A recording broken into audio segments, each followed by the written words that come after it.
Hey guys, welcome back to my channel. Spring is finally starting to spring.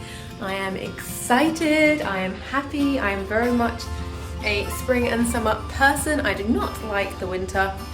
I am in my kids' very messy playroom because lots of stuff is going down in Groovy Town in my house and it's the quietest place in the house to be able to film this intro. Loads of you have been asking for some more sourdough content, so I'm going to be showing you today my 3 favourite sourdough recipes that I make every single week, no matter what, without fail. I make way more than this, but these are my 3 go-to favourites that no matter what I always have in the house or I make every single week. If you are someone who loves bread but you eat store-bought bread, please consider start making your own sourdough. If you do work and you say you're busy, what you can do is once a week on a Sunday do a huge batch and freeze it. Bread freezes really well, but I have now been only like 99% of my bread intake this year has been sourdough now. And I have noticed a humongous difference. I have really chronic asthma, and this year I have I have just not been affected by asthma. And I'm not saying it's the fact that I've just been eating sourdough. I've done lots of things, like I've only been wearing turtlenecks throughout the winter to keep my chest warm. I've been doing a lot of exercise, but honestly, I feel so good from switching up from store-bought bread to homemade bread. There are so many bad ingredients in store-bought bread. If you do not know, try it. Go and open that tin of worms, can of worms, whatever that saying is. But I thought I would share with you my 3 top favorite sourdough recipes, and they will save you money as well. And yes, there is a video on the way about how to make an easy sourdough starter. I make sourdough really simple, guys. You don't need to complicate it like a lot of people do online.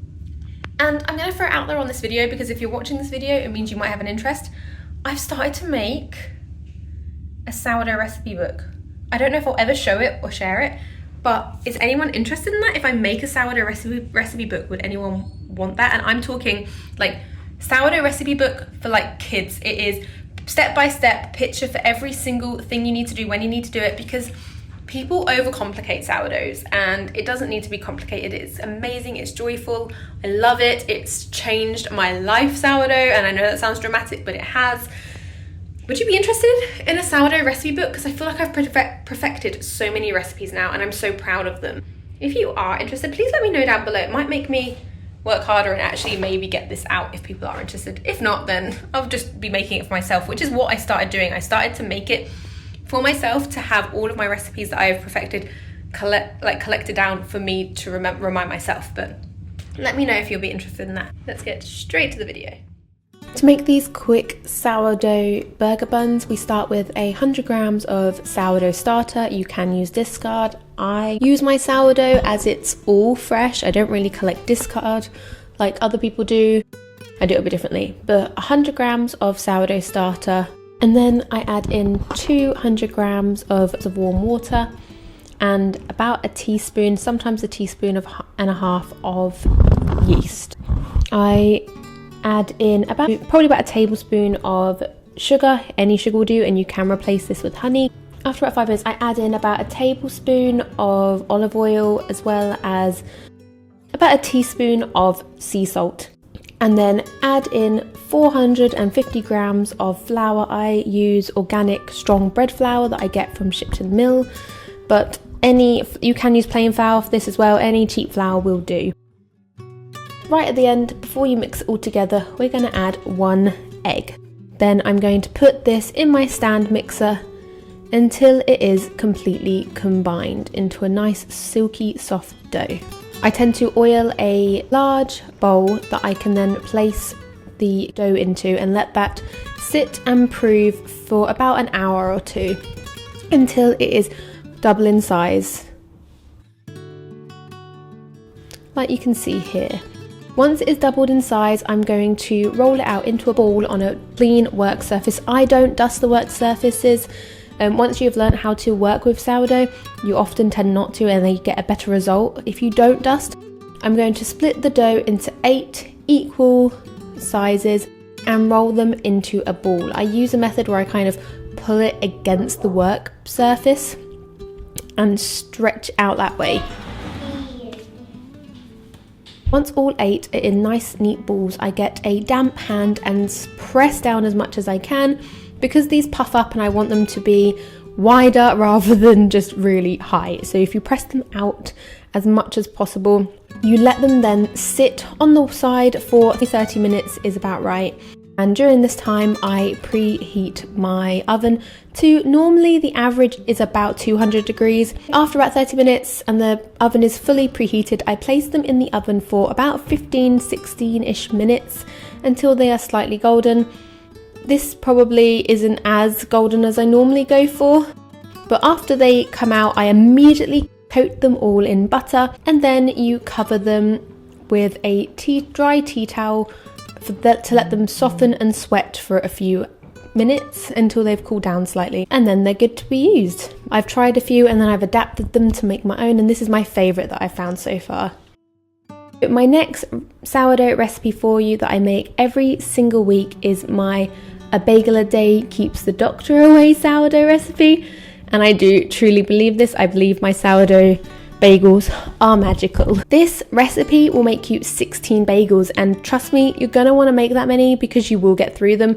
And they freeze really well, and I do freeze them so that my kids can get them themselves. Before I go to bed at about 8 p.m. the night before, I combine all of my ingredients, and that is, I start off with 470 grams of warm water, and then I add to that 220 grams of active sourdough starter, and I mix them until the starter is well incorporated with the water. I follow that by about 3 tablespoons of honey, but you can use sugar. Then I add in about 2 teaspoons of salt, and then followed by 1,000 grams of flour. I use, like I've already said, Shipton Mills strong white organic bread flour.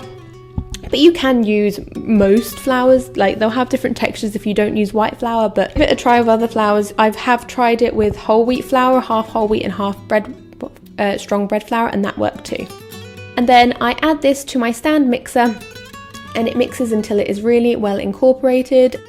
Just be prepared, it is a drier dough the most. It's not going to be a very sticky dough, it will be a very solid dough. It's not going to be very wet, it's mostly a drier dough. Once that is fully combined, I then cover it with cling film and leave it to ferment overnight. But as you can see, it has more than doubled in size first thing in the morning. I tend to do this next step the next morning between 6 and 8 a.m. I take my dough out and I prepare 2 baking sheets with grease-proof paper, and then I split my dough first into 2 balls, and then each ball into 8 sections so that I can get 16 equal segments.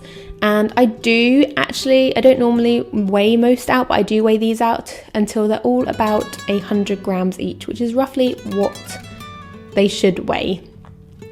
And then once they're all separated, I roll them into neat balls and then start on making my bagel shape. And to do this, I poke my finger into the center of the dough, pierce the finger through so it's an opening, and then as you can see here, I kind of spin it around 2 fingers. I'll try and slow it down and show you how I do that, but you'll figure out a way that it works. But you want to make a hole probably the size of a 10p coin, and because as you leave them to prove a little bit longer and to rest, the hole will shrink again. But I do this for all 18. I pierce them and make them into the bagel shape, and then I let them sit for about 30 minutes to an hour. However, when I was filming this, I got very distracted and forgot about them, but I got distracted and left them a lot longer than I would encourage you to. I left them for about 2 hours, which meant they were very, very nice and puffy, but they had stuck to my baking sheet. While you leave your bagels to prove for that 30 minutes to an hour, you want to get your water boiling. So I get a really big heavy pan and add about 4 litres of water to that. Once that's boiling, I also preheat my oven to about 200 degrees Celsius. And then once my water is boiling, I add in 2 tablespoons of brown sugar, and normally 1 to 2 tablespoons of baking soda. However, I went to add that in and realised I was completely out. So my bagels do not look as goldeny deliciousness as normal because I didn't have baking soda. And what the baking soda does is it gives it that, it makes the water alkaline and gives it that shiny kind of bagel look that you would expect from a bagel, that shininess.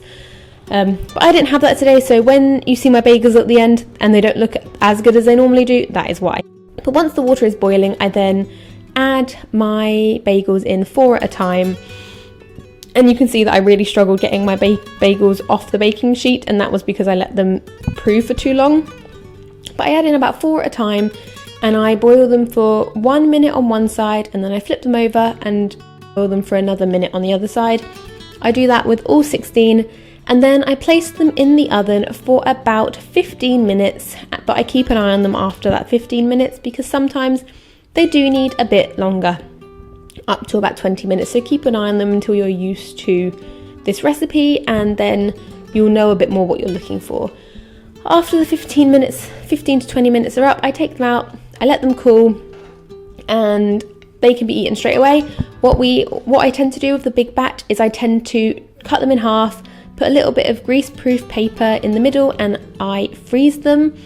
And I normally freeze about 10 of these. My next sourdough recipe for you is my amazing, if I do say so myself, sourdough pizza recipe. We have been making our own pizzas now for 5 years, and every time we get better and better at making a pizza base. However, now we have switched to sourdough, I really feel like we have perfected the pizzas. They are amazing, and we've had so many compliments on our homemade pizzas that people now request to come round for pizza movie night that we do on Fridays because these pizzas are just so good. So we start off by adding 525 grams of warm water and about 170 grams of sourdough starter. After that, we're going to add in about 1 tablespoon to 2 tablespoons of olive oil, about 900 grams of flour, and then you are meant to add in about 2 teaspoons worth of sea salt. Don't be like me and completely forget until after you've mixed it, because then I had to add it in later on. So make sure you don't forget the salt before you add it to your stand mixer. Add it to your stand mixer kind of for 5 to 10 minutes. Once that's all mixed, I tend to oil a separate bowl, add the dough to that. I kind of roll it into a neater ball, add it into a big bowl, and then cover it with cling film and let it prove all day. So I add all the ingredients and do this first step between 6 and 8 in the morning, and then it'll be ready to cook by 5 o'clock. While it's in my stand mixer mixing, I do prep my pizza sauce for later on. And because we were having friends over for dinner, I did prep more than I normally do, but it's normally about 1 tube of tomato puree with good helping of salt and a good helping of Italian mixed seasoning, then a bit of water to make it a half runny but still thick consistency. And then I also grate my cheese in the morning so it's ready to go when I come to cook it. This recipe will get you 4 really decent sized pizzas. This feeds our family of 5 for dinner and lunch the next day. We tend to have half a pizza for dinner and half a pizza for lunch. And it is really, really filling. I would say it's the about equivalent of a Domino's medium pizza. So then I let that prove all day, and then about 1 hour to 2 hours before I'm going to be cooking the pizza, I divide the dough into 4 equal sizes and place them, roll them into a nice neat ball and place them on a lightly floured work surface, a lightly floured chopping board, and cover them again with some cling film. This time I do make sure I oil the cling film so it doesn't stick to the dough. And I leave that to sit for about, again, 1 hour. What you want to do, about half an hour to 45 minutes before you're planning on cooking your pizza, you want to put all of your trays in the oven and crank your oven up to as hot as it can go. And place some large baking sheets in the oven to preheat at the same time. Now we're going to get to stretching our dough. I heavily flour a clean work surface, and what you can see me do here is I make sure every part of the dough is covered with flour, not too heavily, but make sure the sides and the top and the bottom are lightly covered with flour. And then what I start to do is I work the dough around in a circle, very gently pulling the edges until it becomes more of a frisbee shape. And then I place it down on the heavily floured work surface, and make sure you have flour on your hands. I then use both hands to roll it on the flour and push outwards to stretch the dough more.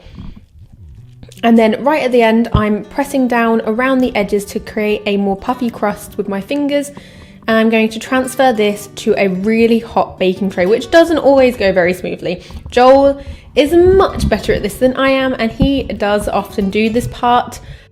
But because I was filming, I was doing it because I needed to get it done before he finished work. So I'll show you again how I do it, and I'll leave that on, and hopefully watching it will do a better job than me explaining it.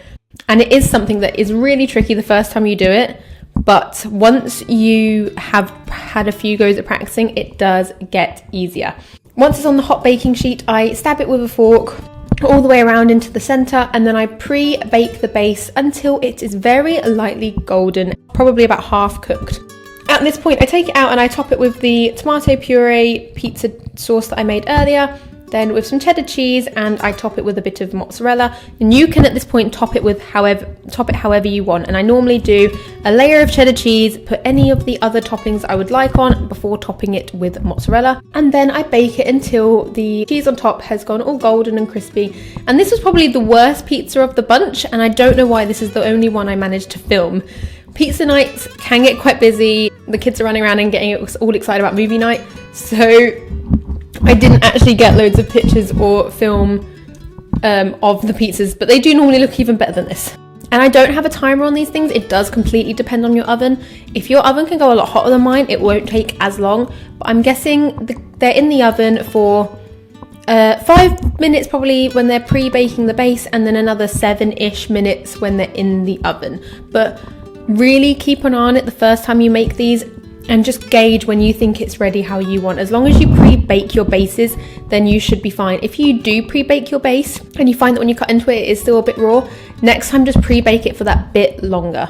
Right guys, they were my 3 favourite sourdough recipes, and I'm sure I will get more sourdough recipes up for you. I hope you enjoyed this video. I hope you try these recipes out and let me know if you do. I'll see you in my next one. Bye friends. Oh, and if you haven't already, like and subscribe. It really helps my channel out. Thanks. Bye.